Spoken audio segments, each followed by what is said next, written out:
No man is free who is not master of himself. Epictetus. There once lived a man who was born a slave. His body was broken. He owned nothing. He had no status, no wealth, and no freedom. But he possessed something far rarer, a free mind. His name was Epictetus, the slave who became a philosopher, a living example of the Stoic truth. You cannot always control your circumstances, but you can always control your response. Today, we explore how a man in chains taught the world the meaning of true freedom. Part 1. A Life in Chains. Epictetus was born around 50 AD in Hierapolis, in what is now modern-day Turkey. From an early age, he was sold into slavery and brought to Rome, where he served a powerful man, Epictetus, a wealthy secretary to Emperor Nero. As a slave, Epictetus had no rights. He was not a citizen. He was property. Some accounts suggest that his master once violently broke his leg in a fit of rage, leaving him permanently crippled.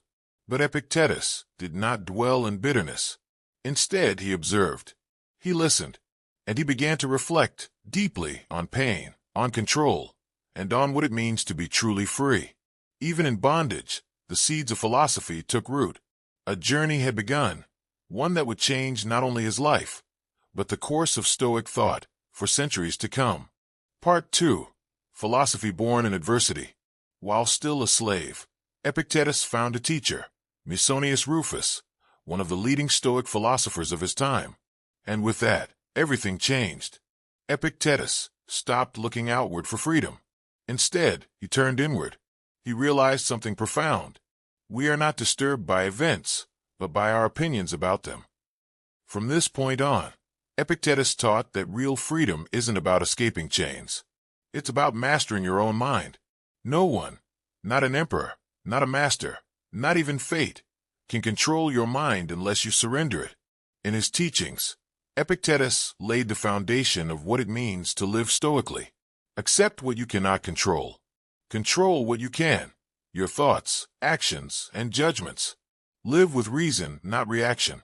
Freedom is not achieved by satisfying desire, but by eliminating it. Part 3. From Slave to Teacher. After Nero's death, Epictetus fell from power. Epictetus was freed, but he didn't seek riches or revenge.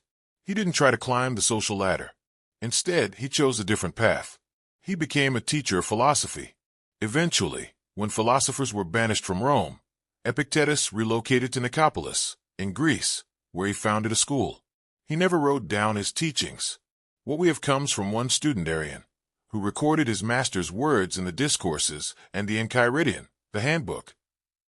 These teachings weren't abstract theories. They were practical, lived truths. Don't worry about praise or blame. Don't base your value on money, fame, or status. Focus on your duty, not on the outcome. You are an actor in a play, the length of which is determined by the playwright. Your role may be long or short, noble or humble, but it is your duty to play it well.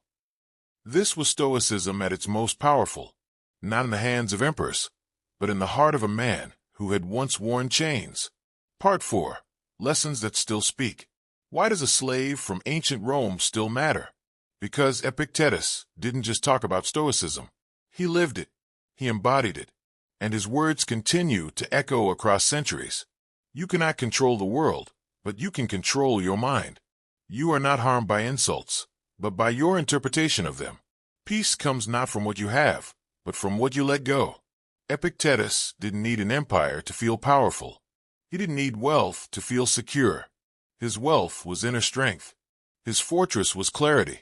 His freedom was self-mastery. Today, we may no longer be slaves in chains, but we are often enslaved by subtler things. Desire, fear, approval, distraction, social expectation. Epictetus offers a way out, not by escaping the world, but by becoming stronger within it. He reminds us, you can lose your home. You can lose your job. You can lose your reputation. But if you hold on to your character, you have lost nothing. There is only one way to happiness. Stop worrying about things beyond your control and focus on what you can change, yourself. Epictetus.